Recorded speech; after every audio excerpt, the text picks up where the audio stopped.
This is Fox 9 Good Day. Well, the Bengals and the Rams will duke it out in Los Angeles this weekend. And the question on many minds, what are we going to eat during the big game? Right. If you're looking to maybe cut down on your sugar in 2022, party food can be full of pitfalls. And that's where our next guest comes in. And joining us live, the No Sugar Baker, author Jayne Jones. Nice to see you. Hey guys, good to see you again. And oh my gosh, do we have the traditional pizza recipe turned amok, turned completely upside down today? Okay, so your upside down pizza puts a little cheese in the crust, and you also add bacon. So even though, okay, people who are trying to cut down on sugar, the idea is maybe to be healthier.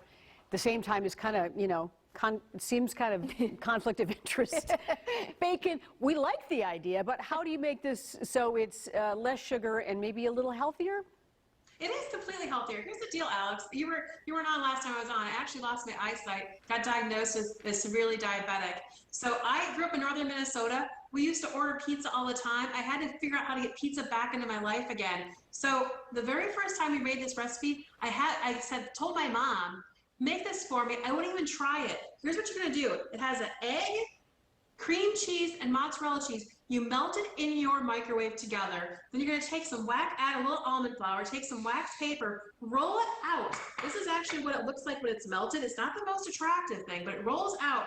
And you bake it at 350 for about 10 minutes. This is actually the crust, friends. Whoa. You'll never believe it. It is completely sugar-free. It's flour-free, sugar-free, and it actually tastes good. If you do a taste test between the two, you would never know.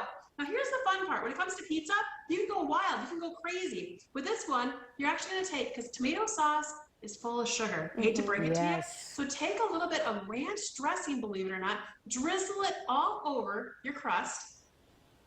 Then, hey, it's chicken tenders that are actually cooked up, just chicken breasts, right? Go ahead and lay them all the way down, all along the pizza to quick time. I'm gonna scatter them like that. And then you add just probably 4 slices of cooked bacon. It gives it a little bit of flavor, a little bit of punch, a little bit of fun. And then I add onions and green and yellow peppers to give it some nice color. And then top it with some cheese, just like that. So this is what it's gonna look like. You're gonna bake it again at about 350 for 10 minutes. Here's the end result right over here. Oh my gosh, take a look at that. Wow. And you know what? You'll never know the difference. You know, I always say, like, give a taste test. Let people know, try it out, and then tell them that crust is completely made out of cheese. It's good for your keto eaters. It's good for folks with oncology issues because they're told no sugar. And it's good for the people like myself, diabetic. So Alex, you're not gonna eat this every single day, right? But if you wanna indulge and have a treat every once in a while, go ahead and have that pizza too, and everybody can come to the table. I will say, I know this is different, but we've made cauliflower crust pizza, and I was very skeptical at first. I was like, and similar vibe. Like, don't be like the kids and say, I don't like it before you even try it, because I have been pleasantly surprised by that. Yeah, I say don't knock until you try it. Now, cauliflower crust pizza has a little bit of extra sugar added to it, so you gotta be careful of that. But here's what we're gonna do. Next time we're in person, I took the pizza crust and actually put it on top here. I made an upside down pizza hot dish. Oh, hello. Crazy. Okay. Hello, right? I love the idea. Got all the toppings below it, and then you put this same exact recipe right on top and you bake it. And is that about as Minnesotan as you can find?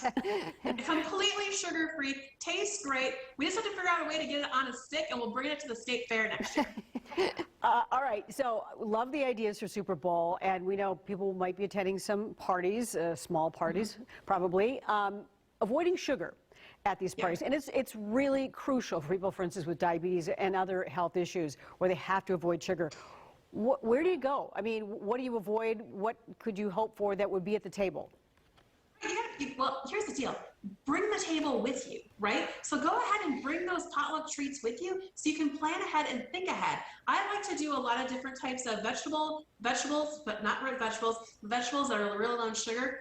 Fruit, right? Use those berries. Over here, we got a brand new recipe that's, believe it or not, this is completely sugar-free. It's an oat, like a Monster bar, which is fantastic. But you have to think ahead, drink lots of water, plan out your day, plan out your meals. But you know what? There's healthy alternatives out there. We got about 250 recipes at nosugarbaker.com. We have everything from a jalapeno wonton cup appetizer to, of course, the pizzas to all the desserts you've ever wanted. You just have to think about it, and there's so many different alternatives.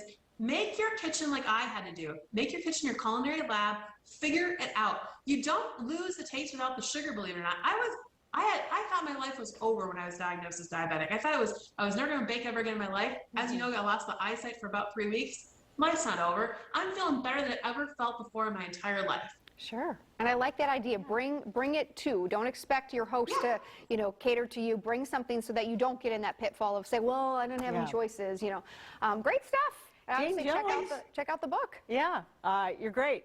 Keep it up. Good to see you guys.